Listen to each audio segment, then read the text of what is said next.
오늘 우리 사기생들과 나눌 자치유 제4장 성경이 말씀하는 자 151쪽.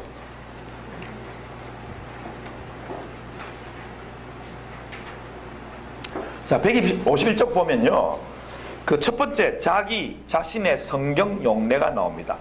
지난번에 공부했습니까? 안 했습니까? 아니 앞에 우리 그 정의할 때 자기, 자신 공부했죠. 예, 제가 했는데 그런 부분하고 비슷하기 때문에 슥슥슥 넘어가도 될 것 같습니다. 두 번째, 피조된 인격체인 나. 여기는 두 가지를 여러분 딱 기억하시면 됩니다.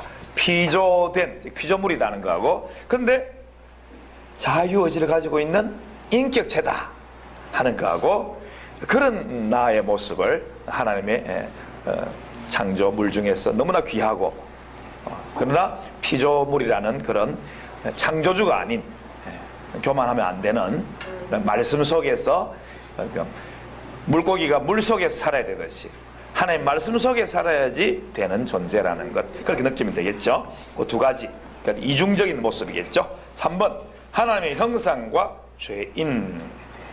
우리는 이렇게 하나님의 형상으로 지원받은 너무 놀라운 존재인데, 근데 지금 우리 상태가 어떻습니까? 예수 믿고 있다고 하지만 어떤 상태라? 죄인인 상태. 의인이라고 우리는 말하는데, 예수님 때문에, 예수님 보혈로 새롭게 된 의인인데, 그럼에도 불구하고 죄인의 모습이 남아있다는, 이걸 한때 우리는 교회에서 인정하지 않았기 때문에 자기가 죄 짓는 게 많으면서도 부족한 모습이 많고 죄된 모습이 많으면서도 불구하고 치유를 안 받았다. 근데 이걸 치유로 해결해야 되는 부분이 이 도덕적인 존재인 우리라는 것을 이제 인식하고, 드디어 이제 치유 신학이 나오고, 그 전에 치유는 많이 여러 공동체에서 깨닫고 성령의 가르침을 따라서 치유는 하고 있었지만, 그 치유 신학이 나온 거는 우리 하나님 치유 신학 연구원이 먼저다. 그래서 앞선 우리 걸음들을 여러분 지금 뒤따라오고 계시고, 우리는 거의 1세대라면 여러분들은 이제 거의 2세대입니다. 임성영 전도사님은 1세대입니다.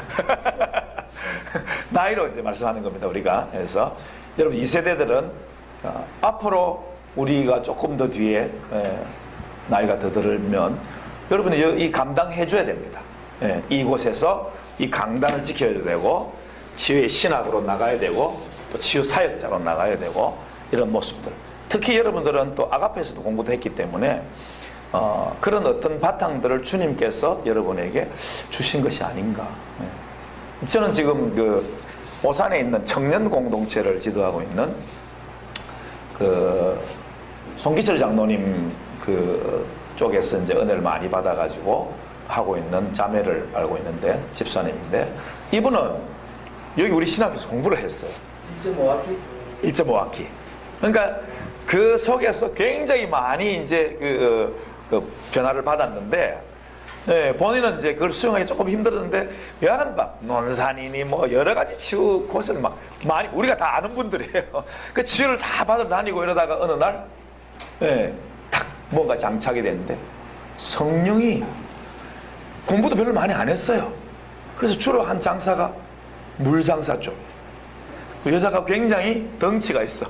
그리고 여자집사님이 예수 믿기 전에는 뭐 남자들을 거느리고 산 그런 아주 여장. 그런데도 불구하고 이거 막 그냥 이런 세상 휩쓸림 속에서 치유를 받고 예수를 믿고 하는 가운데서 변화받았는데, 지금 우리 치유신학 공부했던 것이 이 완전히 머릿속에 장착이 되고, 그걸 어떻게 깨달았냐? 성령이 어느 날 자꾸 기억나게 해주신다. 와, 성령님의 능력이요, 얼마나 놀랍게 우리를 변화시켜서 치유 사역자로 사용하는지 여러분 좀 있으면 경험하게 됩니다.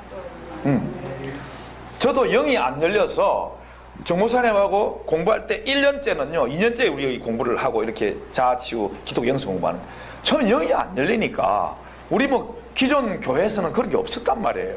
그냥 기도로 다 돌파했지, 뭐 영의 세계, 뭐 치유, 뭐 이거 말해봤습니까? 전혀 안 해봤습니다. 그런데 처음에는 그냥 워낙 정 목사님이 말씀 그 토대, 체계가 그렇잖아요. 성경 체계를 가지고 지금 치유신학 뽑아낸 거잖아요. 그렇기 때문에 이건 틀림없다. 내가 앞뒤 구절을 살펴봐도 틀림없기 때문에 그냥 수용하는 단계였다면 두 번째 해가 딱 되니까 조금씩 어물이 생기는 거예요. 왜? 내 속에는 없는 건 분명하거든. 성경적인 체계는 있었어도 지금까지 신앙생활 내 속에는 없었단 말이에요. 그게 이제 조금씩 이제 몽실몽실 의문이 이제 생기기 시작하는데, 그 이제 작년에 제가 목사님께, 원장 목사님께 질문을 한 거하고 올해 질문하는 거 자꾸 강도가 틀려요.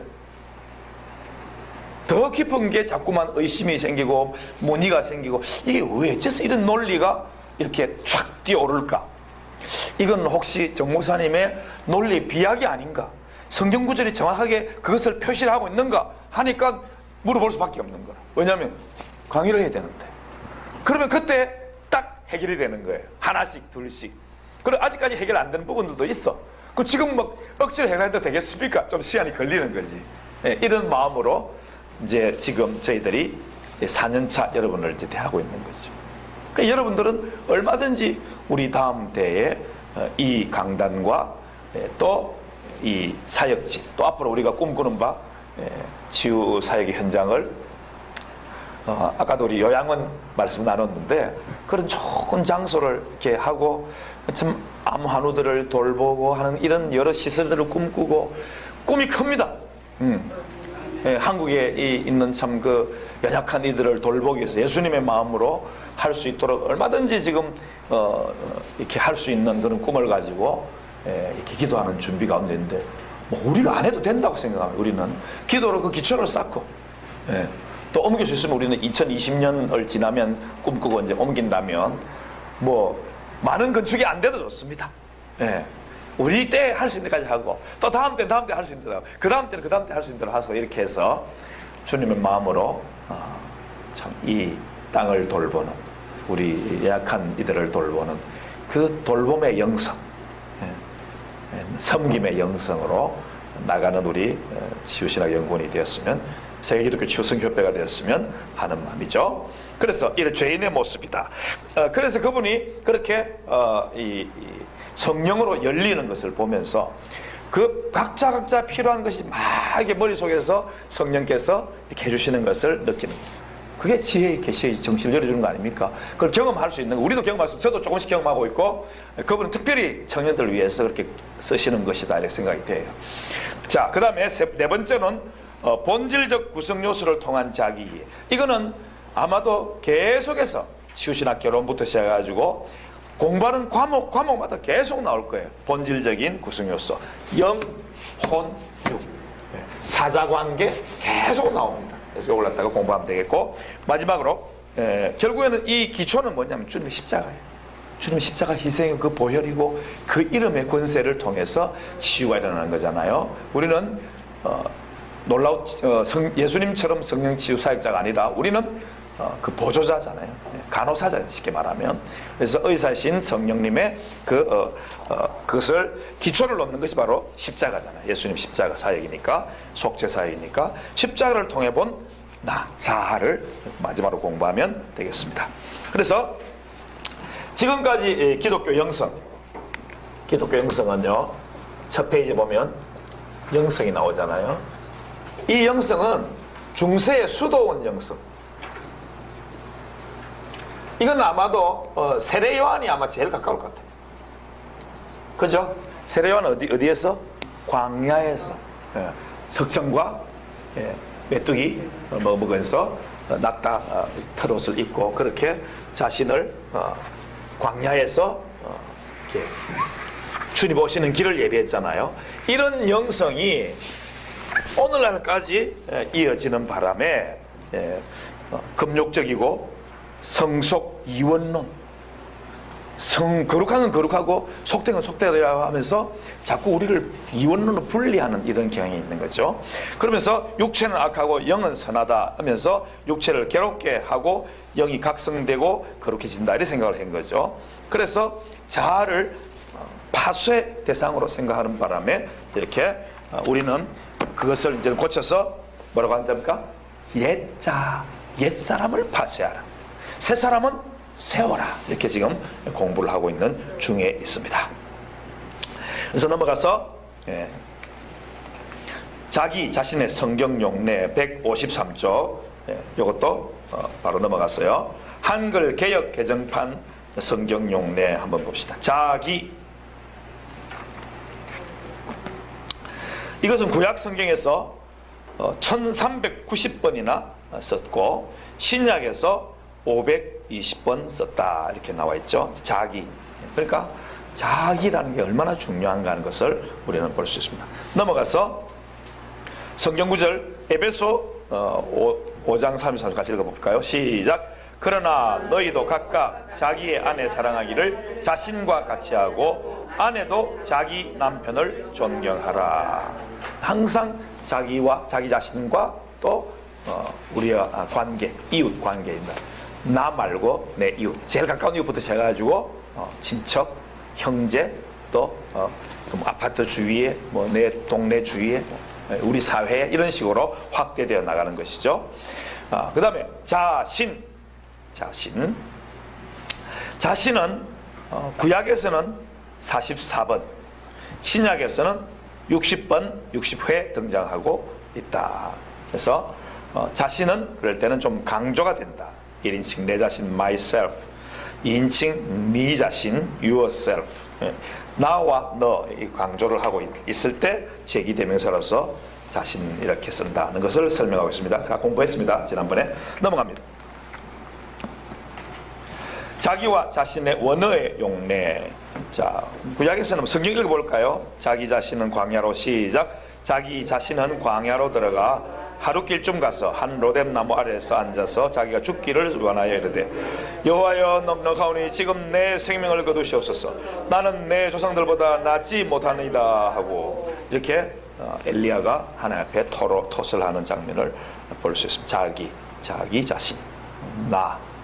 그 다음 네페시는 생물, 동물, 혼, 정신, 자신 뜻을 가시는데 울분을 터뜨리며 자기 자신을 찢는 사람아 너 때문에 땅이 버림을 받겠느냐 바위가 그 자리에서 옮겨지겠느냐. 욥기의 지혜의 말씀들을 이렇게 욥의 세 친구들이 사실은 지혜를 겨루고 있지만 욥의 지혜는 감당하지 못하고 하나님께서는 그 욥의 지혜가 사실은 하나님이 보실 때는 교만한 거죠. 그걸 꺾으셔서 결국에는 그를 치유하시고 다시 복을 주시는 장면을 볼 수 있죠. 신약 원어는 아우토스, 세아우트, 해아우트. 에아우트 되어 있는 거 해라고 고치십니다. 해아우트. 영어로 보면 H-E-A-U-T-O 되어 있죠. 해아우트라고 고치시면 됩니다. 그래서 행동의 주체로서의 자신, 셀프를 말하고 있다. 하나님께서 계명과 율법 주시고 말씀에 응답하게 하셔서 신약원에 자기, 너 자신, 자기를 할 때 자신에 대해서 쓰고 있는 모습들을 잠깐 살펴봤습니다. 그런데 이것들은 더 원어적인 게 중요하지 않게 지나가고요. 그 다음 2번 158쪽. 자, 피조된 인격체로서는 이 참 중요한 부분입니다. 자, 2번인데 피조된, 근데 인격체로서의 나. 자입니다. 나는 혼이죠. 혼. 자, 피조된 인격체. 여기서 이제 우리가 두 가지로 아까 말씀드렸죠. 우리는 창조주가 아니라 뭐라고요? 피조물이다. 네. 피조물의 자리가 있죠. 네. 교만하면 안 되는 피조물의 자리. 근데 인격체라는 말은 뭐냐면 자유의지를 가진 도덕적인 존재라는 말로서 도덕적인 존재, 책임을 질 줄 알아야 돼. 의무도 있고 이런 도덕적인 존재다. 그냥 자아라고 한다고 해서 기초가 없이 그냥 나는 나다 이런 게 아니라 우리는 성경을 보면 피조된 사람이라는 걸 알 수 있죠. 내가. 근데 그냥 피조된 존재가 아니라 하나님께서 우리를 만들 때 걸작품을, 왜냐하면 자기의 형상대로 지었습니다. 얼마나 걸작품입니까? 그러니까 우리는 자유의지가 있는 그런 존재. 어제도 잠깐 우리 원장 목사님 말씀 나눴습니다만 선악과를 먹는 자유도 있고 먹지 말라고 했지만 먹을 수 있는 자유도 있고 하나님 말씀대로 순종하면서 먹지 않을 자유도 있고 이 자유의지라는 게 불순종할 수 있는 자유도 있고 또 순종할 수 있는 자유도 있다는 거예요. 그 하나님 얼마나 양보하신 겁니까?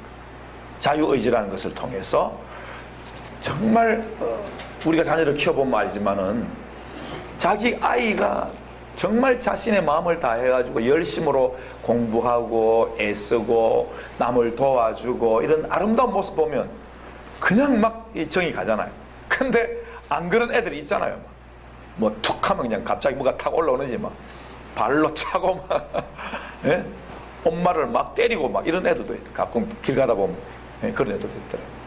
이 다 우리 죄성에서 나오는 건데 그런 도덕적인 존재임에도 불구하고 악을 선택할 수 있는 자유들, 선을 선택할 수 있는 자유도 있는 그런 존재로 우리를 만드셨다. 그 인격체로 우리 본다는 거예요. 하나님이 인격체이시듯이 우리를 인격체로 보신다는 설명이 되겠습니다. 그래서 첫 번째 일가로는 하나님의 형상대로 지음받은 존재다. 철학은 아무리 인간은 누군가 나는 누군가 해도 그 존재의 기원과 목적에 대해서 알 수 없다는 거죠. 그러나 성경을 통해서 보면 매우 구체적으로 우리 인간 존재에 대한 비밀을 다 계시해 주신다 하는 것이 첫 번째 페이지의 설명입니다. 그래서 그것을 요약한다면 맨 밑에 줄에 보면 같이 읽읍시다. 시작. 인간은 피조된 인격체, created person. 삼일체 할 때도 person 그럽니다. 그러니까 person, 인격체다. 그 다음에 여기서 첫 번째 줄에 보면 159쪽 맨 위에 사람이 인격체라 하면 뭘 지녔다고요? 독립성을 지닌 존재다. 물론 이 독립성은 절대적이 아닌 우리는 피조물이기 때문에 상대적인 특징을 가지고 있다는 것은 말할 필요도 없다.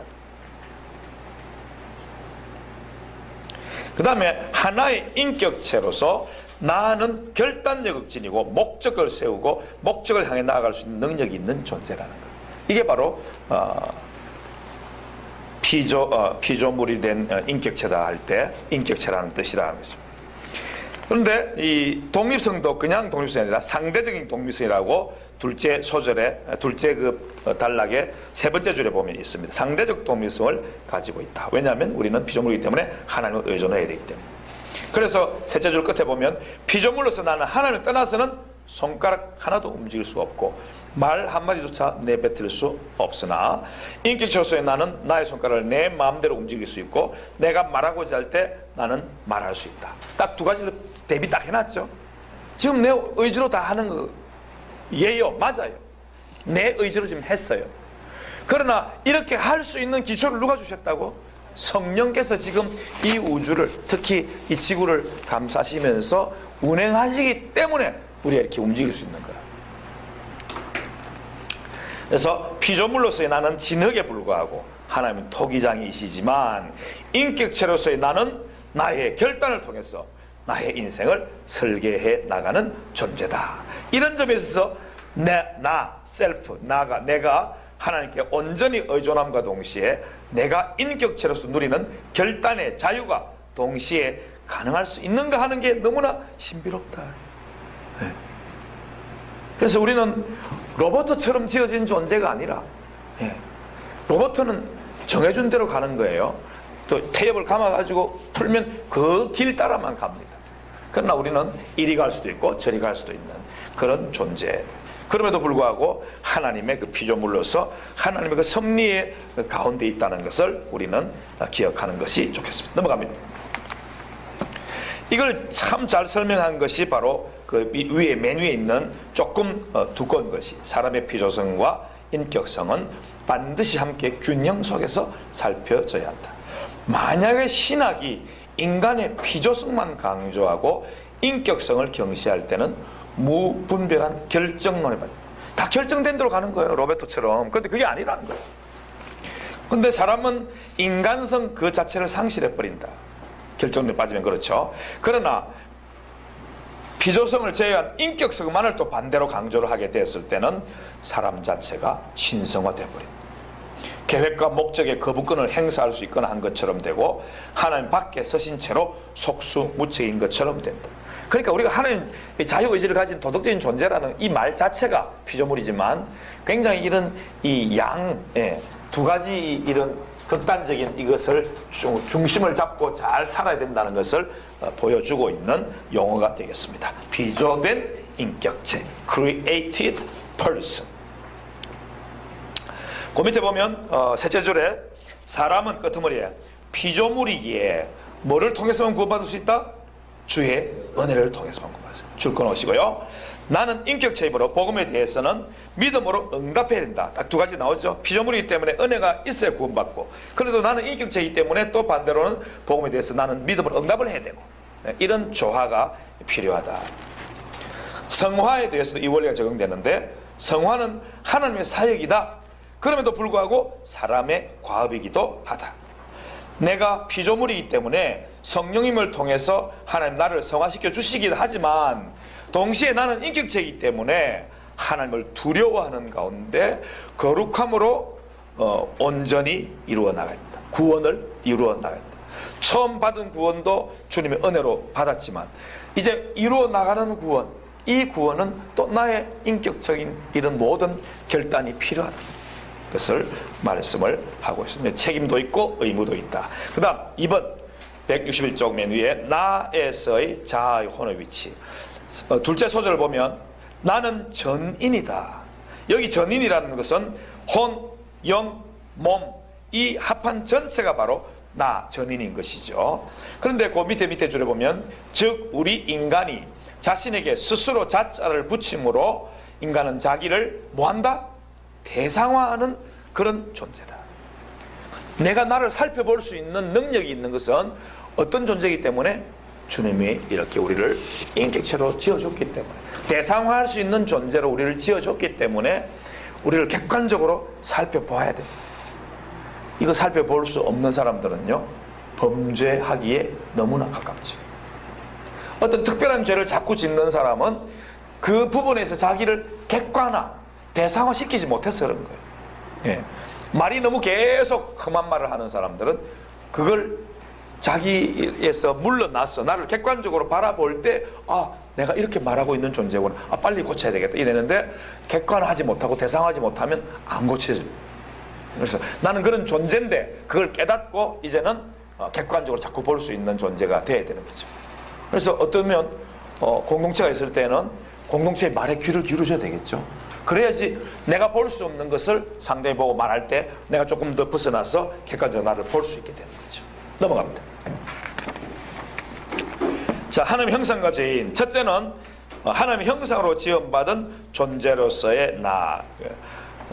시편 8편 밑에 보면 사람이 무엇이기에 주께서 그를 생각하시며, 인자가 무엇이, 인자는 사람을 말합니다. 인자가 무엇이기에 주께서 그를 돌보시나이까. 그를 하나님보다 조금 못하게 하시고 영화와 존귀로 관을 씌우셨나이다. 그러니까 이런 존재라는 것을, 귀한 존재라는 것을 지금 말씀을 하고 있는 것이죠.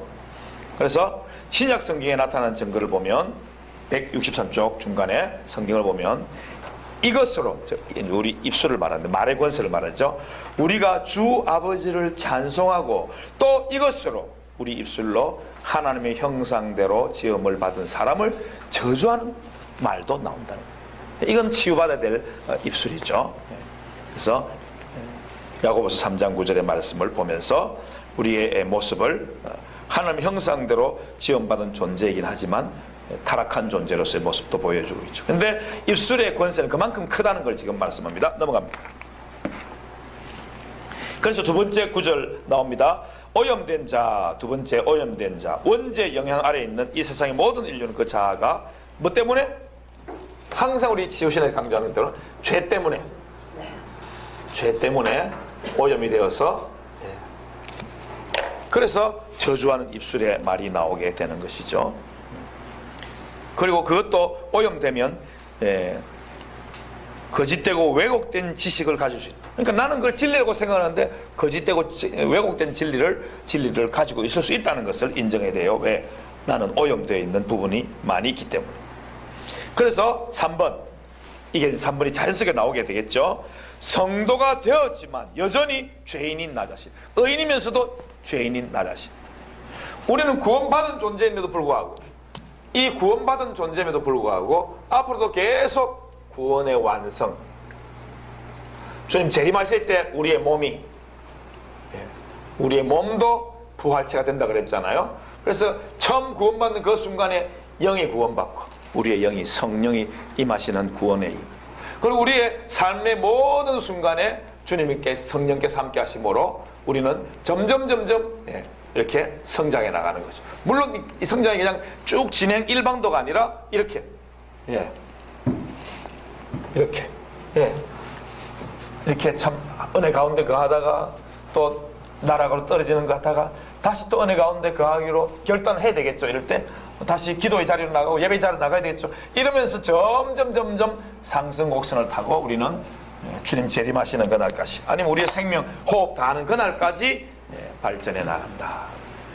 그래서 우리 자신이 어떤 존재인가를 갖다 자꾸만 자신을 살펴볼 줄 알아야 된다 하는 것을, 성도가 되었으나 여전히 죄인인 나 자신이다 하는 것을 깨달아야 되겠죠. 맨 끝에 바울 사도의 자기 고백을 봅니다.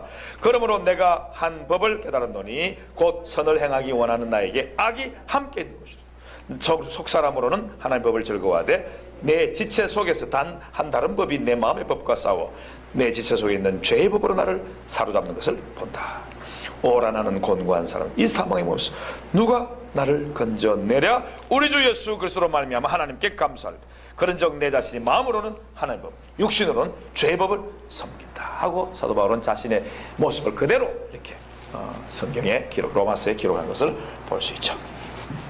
그래서 이제는 이런 기본적인 이런 것을 공부를 했는데, 여기에서 더하여서 이제 본질적인 모습, 인간의 본질적인 모습으로서 자아를 공부를 해보도록 하겠습니다. 자, 본질적 구성 요소를 통한 자기 이해. 본질적 구성 요소에 이제 1원론, 2원론, 3원론이 이제 다 나오잖아요. 그죠? 다 공부했던 거거든요. 그 치유신학 결혼할 때. 그래서 넘어가도록 하겠습니다. 이분설, 이원론은 영혼과 육체 이 두 가지로 보는 것이죠. 삼분설은 영혼, 육으로 이렇게 보는 것입니다. 본질적 구성요소의 주요 상태를 보면, 자, 영혼, 육 그림을 보면 현재 상태는 영, 혼, 육 이렇게 돼 있죠. 그런데 우리가 이 세상을 떠나게 될 때는 이 육의 부분이 이렇게 이 땅에 이제 묻히고 영혼이 떠나게 되는 거죠. 이렇게. 그 영혼이 하늘나라의 주님 품에 거하게 되는 것이죠. 그리고 이제 사후 상태는 그렇고, 부활 후의 상태는 영혼 육이 이제는 이렇게 되겠죠. 근데 여기는 주님께서 부활하신 후이기 재림하신 후이기 때문에 육체가 부활체가 되는 거죠. 예수님처럼.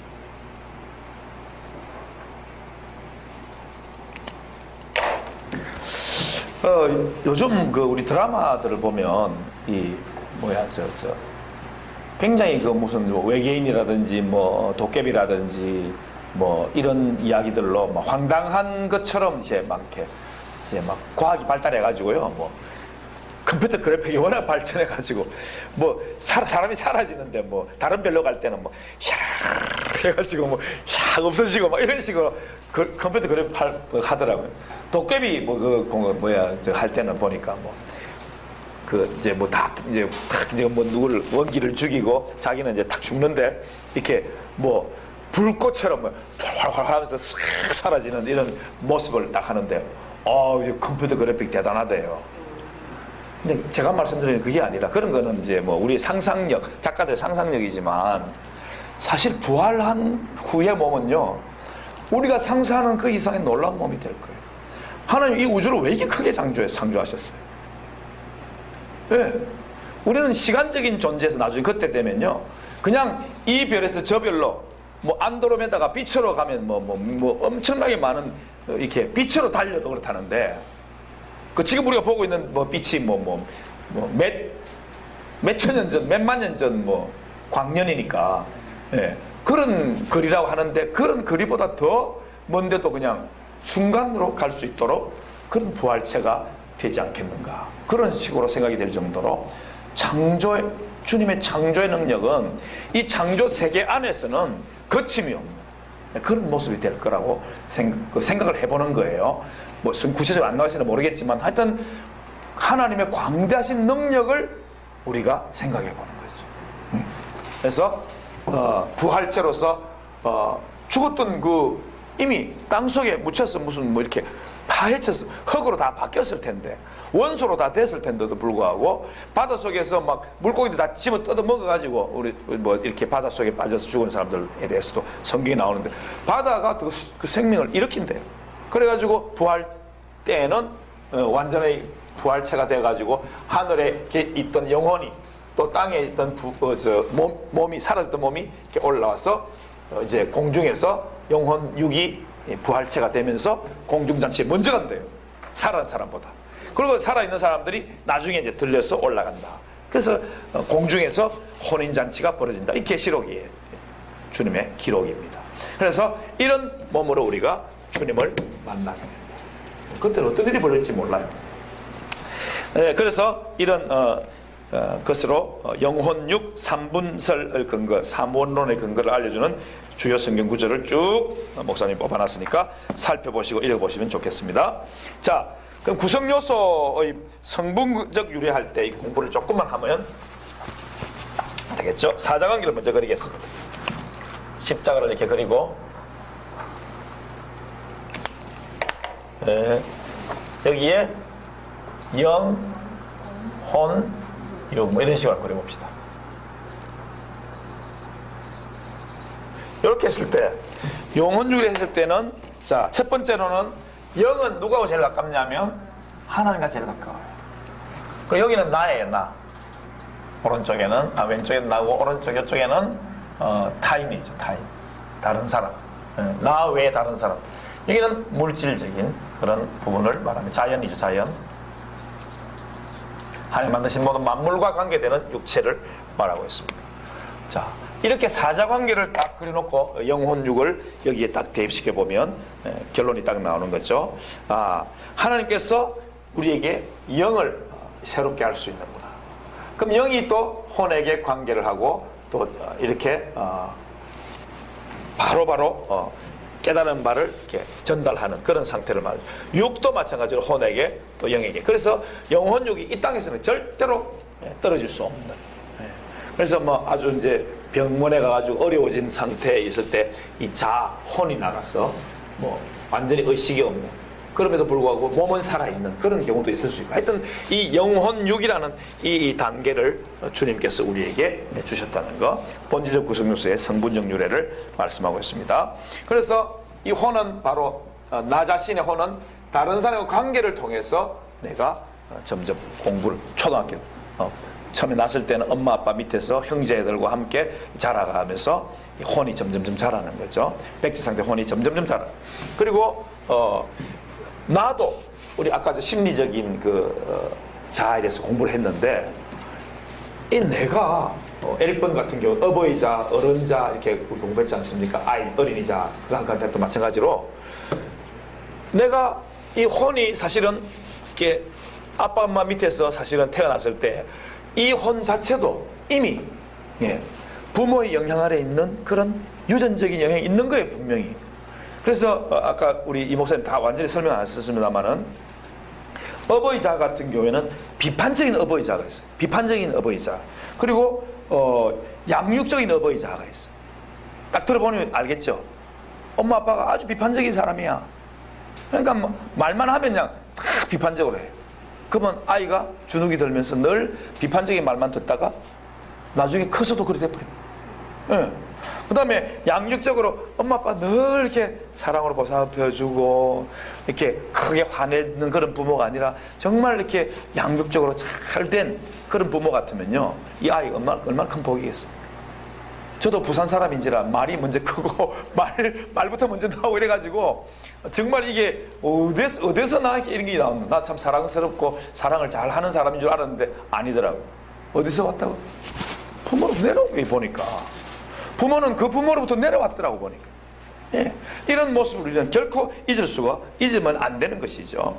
어른자는 이 감정적이고 비판적인 것이 아니라 이성적이고 합리적인 그런 자아로서 그런 자아가 잘 교육이 돼야 되는 것을 배웠고, 어린이 자아 가운데서는 자유로운 어린이 자아가 있고 순응적인 그런 어린이 자아가 있습니다. 그래서 천진난만한 어린이 자아도 있고 영악한 어린이 자아도 있어요. 이게 다 부모로부터 내려온 거예요. 예. 좋은 것도 내려온 것이지만 안 좋은 것도 부모로부터 내려온 거예요. 그러니까 우리가 치유받으면 우리 자식들도 흘러가는 거예요. 우리 엄마가 변했네, 우리 아빠가 변했네, 신기하다. 나는 평생 가도 우리 엄마 아빠는 안 변할 줄 알았어. 이게 우리 자신의 생각이고 우리 자녀들의 생각이 똑같아요. 절대 사람 안 변한다고 생각해요. 근데 치유받고 조금씩 변하는 모습 보고 제일 잘 아는 사람이 누구냐? 우리 자식들이. 엄마 변했네, 희한하다. 아빠 변했네, 진짜 희한하다. 근데 그게 흘러가는 거라. 그러면 자녀들이 그런 우리의 그 부모에 대해서 끊어주면 놀랍게 변화되어 가는 거죠. 그러니까 우리는 그런 기대를 가지고 지금도 치유받고 있고, 또 말씀으로 치유받고 있고, 기도함으로 치유받고 있고, 또 치유사역자를 통해서 치유받고 있고, 치유신학을 배우면서도 치유받고 있는 것이죠. 그래서 이런 혼의 문제, 그리고 육체에는 자연으로부터 먹거리를 취하기도 하고 또 자연을 통해서 주님의 은혜를 받기도 하고, 하여튼 이 창조된 모든 세계 속에서 우리는 그렇게 관계를 가지고 사자관계 속에서 살고 있다. 넘어갑니다. 그 다음에 영혼육의 속성과 기능, 이거 중요한데요. 그냥 제목만 딱딱 읽으면 됩니다. 영은 그 영어로는 스피릿 해봅시다. 스피릿. 네, 영어로 이제 원어 성경을 영어 성경을 볼 때 스피릿 이렇게 됐으면 이거는 영이구나 아시면 됩니다. 그래서 헬라어로는 푸뉴마 같이 봅시다. 푸뉴마. 히브리어는 루아흐. 스피릿, 푸뉴마, 루아흐. 영 이렇게 우리는 영 이렇게 딱 영혼육에서 영 이렇게 바라보면 되겠습니다. 영혼 그러지 마시고 영 이렇게 하시면 됩니다. 자, 그럼 영의 속성 봅시다. 1번 가로 동그라미 1번이죠. 같이 읽어요. 시작. 인간의 영은 본질이 영이며 그 출처가 영이신 하나님입니다. 아마도 올해는 안 되겠지만 내년 내후년쯤에는 아마 정 목사님께서 이 영혼육에 대해서, 인간의 구성요소, 본질적인 구성요소에 대해서 한번 책을 쓰시려고 지금 계획을 가지고 있거든요. 워낙 우리 교과서가 먼저죠. 그래서 교과서 좀 한 다음에는 한번 이런 책들을 좀 더 구체적인 부분을 살펴나갈. 근데 지금 여러분들이 저희들이 굵은 고딕만 읽었지만 여기 조그만 내용까지 읽으면요, 다음에 책 볼 때 엄청 도움됩니다. 제가 오늘 시간이 없기 때문에 그냥 이 큰 글씨만 읽지만은요, 여러분 꼭 집에 가서 이 설명들을 읽어보세요. 반짝반짝 빛나는 보석 같은 게 너무 많아요. 꼭 읽어보시면 좋겠습니다. 2번입니다. 2번, 동그라미 2번. 시작. 영은 육안으로 볼 수는 없으나 모양을 갖고 있다. 모양을 갖고 있다. 창세기 1장 27절, 누가복음 16장 23절. 눈으로 볼 수 없어요, 분명히. 그런데도 불구하고 형상, 모양이 있다는 것을 말씀을 하고 있습니다. 하나님의 형상으로서 그런 모습이 있다는 것입니다. 3번입니다. 3번 시작. 영의 생명은 사람 안에 성령님이 계시는 여부에 달려있고 육체의 생명은 영의 존재 유무에 달려있다. 이 세상에 성령께서 안 계신 곳이 없고 무소부재하시고 그렇긴 하지만, 그럼에도 불구하고 성령님이 그 속에서, 쉽게 말하면 우리가 예수님을 영접하고 마음으로 말씀을 받아들이고 하면 성령님이 그 속에 계셔서 우리의 생명이 영의 생명이 되는 것이죠. 그런데 육체의 생명은 영이 그 속에, 성령이 안 계시면 육적인 생명을 살다가 이 땅을 떠나고 영원히 지옥의 형벌을 빠져나올 수가 없는 것이죠. 넘어갑니다. 4번 같이 읽읍시다. 시작. 사람의 영은 그 출생시에 육체 안에 존재하지만 그리스도를 믿어 거듭날 때 비로소 성령님 안에서 영적 활동이 시작된다. 영적 활동이 시작된다. 그래서 니고데모도 처음에는 예수를 믿지 않고 예수님이 참 그 선지자 랍비 중에 하나라 싶어서 찾아왔지만 결국에는 만나보니까 주님께서 하늘의 진리를 말씀하셨죠. 너는 이스라엘의 선생으로서 알지 못하냐, 그러니까 부끄러웠지만 밤에 찾아왔지만 주님 말씀을 잘 듣고 나중에는 주님 재림 때, 주님 그 십자가 달리실 때 보면 맨 앞장서서 아리마다 요셉과 같이 이렇게 예수님을 시신을 싸고 향을 이렇게 썩지 않도록 이렇게 한 그런 장면을 볼 수 있어요. 그건 뭡니까? 자기 생명을 내어놓았다는 거죠. 이미 그리스도인 공동체 속에 한 사람이라는 거죠. 부자 아리마다 요셉과 유대인 관원 중에 한 사람이었던 니고데모가 그런 사람들, 그렇게 변화해 가는 것이죠. 그래서 영이 그 속에서 활동이 시작되어 버린 거죠. 니고데모가 예수님 만났을 때 인격적으로. 5번 같이 합시다. 시작. 생명수 성령을 마시는 영은 영원히 목마르지 않다. 영원히 사실상 이 땅의 생명의 근원은 물이에요. 그래서 우주학자들이 이 우주를 전체의 모습 이런 걸 찾을 때에 거기 물이 있느냐 없느냐 그걸 못 찾는 거예요. 그래서 무슨 뭐 얼음이 있다, 뭐 얼음 흘러간 물 자국이 있다, 뭐 이것만 엄청 찾아대요. 예. 근데 사실은요, 우주 속에는 물이 가득 차답니다. 예. 왜? 그래야 우주가 진행되고 나아갈 거니까. 한마디로 성령께서 이 우주를 지배하고 계신다는 겁니다. 그래서 물 분자가 이 우주 공간에 많이 있다. 네. 우리는 물 분자도 없는 그냥 진공이라 생각했는데 그렇지 않대. 네. 그래서 그만큼 이 우주의 신비를 다 파헤칠 수 없는 인간의 한계를 드러내고 있습니다. 그 다음에 영의 기능. 자, 속성했고 기능입니다. 기능 1번 시작. 영은 지정의 인격적인 기능을 가진다. 자, 그래서 누가 보면 어저께 목사님 같이 읽어봤는데, 저도 이게 처음에 영은 그냥 생명이고 이 모든 걸 주관하는 건 혼이 아닌가 생각했는데, 그게 아니라 영이 자각을 하는 거예요. 인지를 하는 거예요. 그리고 생각을 하고 또 감정이 또 있어요. 예, 이런 부분이 영의 그 기능 속에 지정의, 영에게도 지정의가 있다. 영이 영을 이끈다. 영이 영을 이끈다. 의지, 서로서로 이끌림. 감정이 있고, 그리고 깨닫고 알고 하는 이런 부분들이 영에게도 있다는 것을 말씀을 하고 있습니다. 거기 175쪽 세 번째 줄, 175 위에서 세 번째 줄, 이 영이 육체에 작용하여 나타나는 현상이 곧 정신이다. 그래서 성경은 혼, 마음을 인간 지정의 좌소로 보았다. 그러니까 영에도 있지만은 이 혼에도 지정에 있지 않습니까? 그래서 이것을 인간 중심의 좌소다. 인간 좌소. 종교적인 좌소가 바로 여기인 것이죠. 지정의 좌소가 마음이다. 이렇게 보았습니다. 2번입니다. 2번 동그라미 2번 같이 읽읍시다. 시작.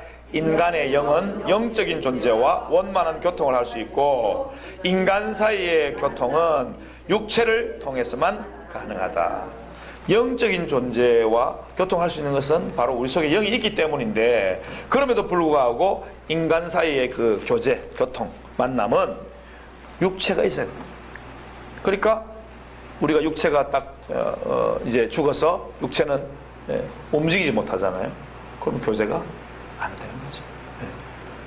죽어서 우리의 영혼이 따라가 버리면 이 육체로서는 교제가 안 된다. 교통이 안 된다. 그래서 인간 사이의 만남은 살아있는 사람, 즉 영이 있는, 영혼이 있는 사람이 교제를 할 수 있다는 것을 볼 수 있습니다. 그 다음에 3번 같이 읽어요. 시작. 영은 혼을 제어하고 또한 혼을 통하여 육체를 제어하는 기능을 가진다. 그러니까 영혼이 이렇게 서로 이렇게 제어한다. 영이 혼을, 또 육체를, 그러나 또 혼이 또 육체를, 그러면서 또 혼도 영에게 이렇게 서로서로 관계를 가지고 있는 모습을 볼 수 있습니다. 기능이 서로서로 이렇게 통하는 것이죠. 그래야지 이 땅에 있을 때에는 이 세 가지가 분리될 수 없는 것을 볼 수 있고, 서로에게 영향력을 주기 때문에 이 육체의 건강도 얼마나 중요한가 하는 것을 요즘은 굉장히 많이 강조하고 있습니다. 그래서 특별히 요즘 많이 나온 말이 뭡니까? 면역력. 면역력이 좋아야 된다. 그래 건강해야지 일을 할 수 있죠. 그렇죠? 자, 그 다음에 넘어갔어요. 4번입니다. 4번 같이 읽읍시다. 시작.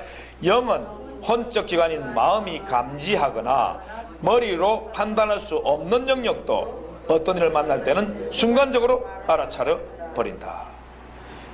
사실은 영이 혼적 기관인 마음으로 이렇게 제어를 통해서 혼이 사실은 아는 것이 이렇게 인식하면서 아는 경우가 대부분이라고 보면 됩니다. 그런데도 불구하고 뭐 마태복음에 있는 예를 많이 들었는데, 마태복음에 베드로가 이제 변화산에 올라가고 예수님이 확 그냥 흰 옷을 입고 그냥 확 변했는데 갑자기 누가 나타났어요? 구약의 모세와 엘리야가 나타났어요. 그걸 어떻게 알았어요? 직관. 저절로 알아버린 거죠. 이건 내 혼은 사실은 우리가 나이가 들면 들수록 어떻게 됩니까? 알았던 사람도 자꾸 잊어버려. 전화번호도 잊어버리고, 요즘은 전화번호 안 외우지만은 옛날에는 전화번호 막 기가 막히게 막 뭐 엄청나게 많이 외우는 사람도 많았거든요. 근데 어느 나이가 들면 점점 그런 기억이 희미해져 버리는 그런 모습이 우리의 모습이죠. 그런데 영은 그렇지 않다. 직관으로 바로 알아버려요. 베드로가 사실은 나이가 그 당시에 청년이 있을 텐데 모세와 또 엘리야가 어떤 모습으로 나타났겠어요? 늙은 모습으로? 아니죠. 늙은 모습으로 안 나타났을 거예요. 그런데 인간의 모습으로 분명히 나타났을 텐데 불구하고 그걸 어떻게 알아봤어요? 직관, 바로 알아봤어요. 네. 이게 바로 부활한 몸의 그 신비로운 것을 우리는 알 수 있죠. 그 영의 신비죠, 이게 바로. 그 다음에 마지막 5번이죠, 5번. 같이 합시다. 시작. 영은 사람의 삶의 중심에 자리 잡고 있고 성도의 삶을 마치 닷과 같이 생명이신 하나님께 고정시키는 역할을 한다. 여기에 사람의 삶의 중심에 자리, 혼도 사실 사람의 중심이라 볼 수 있는데 여기에 사람의 삶의 중심은 존재의 중심을 말합니다. 영이라는 게 없으면 그건 사실은 사람이 아닌 것이죠. 네. 혼, 육이 있는 것은 바로 짐승인 거죠. 네. 영혼만 있으면 천사지만 어쨌든 마귀도 그렇고 영혼만 있죠. 그래서 존재의 중심에 영이 있어야 된다. 그래서 이 영이 우리의 삶을 배의 그 닷처럼 생명이신 하나님께 내 닷을 내려서 고정을 시켜서 육지에 정박하는 것처럼 그런 일을 영이 한다는 것을, 영의 기능을 지금 말씀을 하고 있습니다. 두 번째 요소인 몸은 영어로 body 혹은 flesh라고 하는데 헬라어로는 다 같이 봅시다. 시작. 소마. 네, 그리고 히브리어는 바사르 되어 있죠? 네, 이렇게 되어 있습니다. 네. 소마, 바사르. 몸입니다. 바디라고 할 수도 있고 플래시라고 할 수 있고. 넘어갑시다. 혼은 안 하고 예? 몸하고 혼하고 그걸로 됐구나. 제가 먼저 가겠습니다. 혼부터 가겠습니다. 혼이 먼저입니까, 여러분은? 제가 지금 옛날 책을 들고 와가지고 페이지는 똑같는데 혼 봅시다. 먼저 미안합니다. 혼, soul입니다. soul 따라합시다. soul. 예, 헬라어로는 푸시케. 히브리어는 네페시. 예, 영어로는 soul이고 우리말로 혼 부분. 자아, 자기.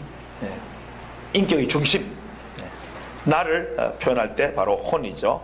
바로 자아가 생각하고 결정하고 느끼고 하는 모든 부분이 바로 혼의 부분이기 때문에 중심이라고 할 수 있죠. 그래서 여기 쭉 넘어갑니다. 넘어가서 혼의 속성을 보실까요? 혼의 속성. 한 장을 넘겼어서 혼의 속성.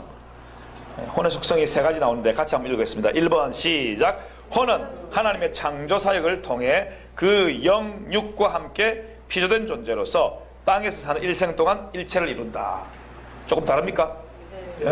한번 읽어보십시오. 우리 김영환 목사님. 혼은 본질적 생의 원리이며 살아있는 존재로서 인간 개인의 자아를 가리킨다. 예, 인간 개인의 자아를 가르친다. 그러면 2번도 한번 읽어보십시오. 시작. 혼은 영과 함께 결합되어 있으며 영원히 분리되지 않는 인간의 본질이다. 네, 좋습니다. 3번 시작. 인간의 혼, 즉 마음은 인격의 정체로서 지정의와 신앙의 자수이다. 예, 4번도 있습니까? 4번도 읽어보십시오. 이게 3번까지 없네. 3은 없어요. 없어요. 3번까지 있습니까? 예, 많이 이렇게 목사님께서 교정을 하셔서 새롭게 해서 이렇게 하는 것을 볼 수 있습니다. 혼의 속성. 그럼 혼의 기능도 몇 번까지 있습니까? 4번. 예, 여기 3번까지 있네요. 1번부터 읽어주세요. 1번 시작. 혼은 자아를 나타내는 본질적 구성 요소로서 몸과 영을 대상화할 수 있다. 이 혼의 기능 중에 참 중요한 기능이죠. 몸과 영을 대상할 수 있다. 자, 그 다음 넘어가서 2번 시작.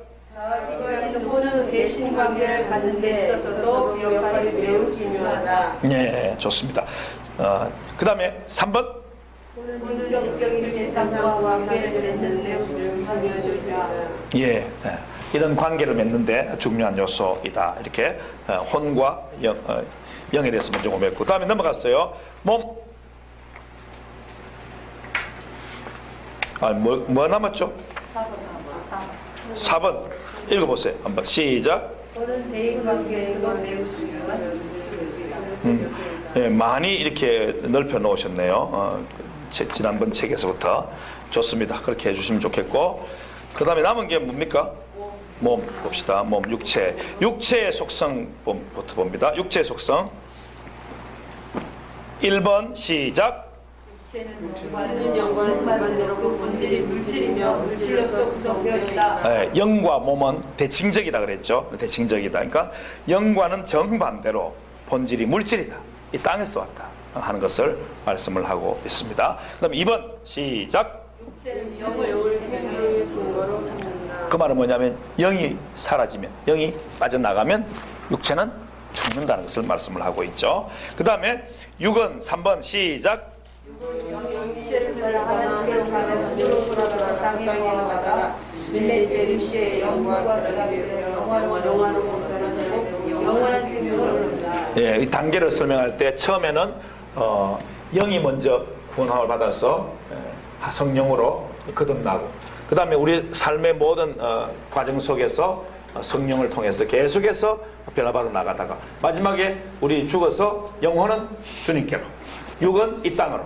그렇지만 주님 재림하실 때 어떻게 된다고요? 영혼 육이 다시 결합되어서 주님과 함께 영원한 모습으로 영원한 생명을 얻게 되는 그런 부활의 몸을 지금 말씀을 하고 있습니다.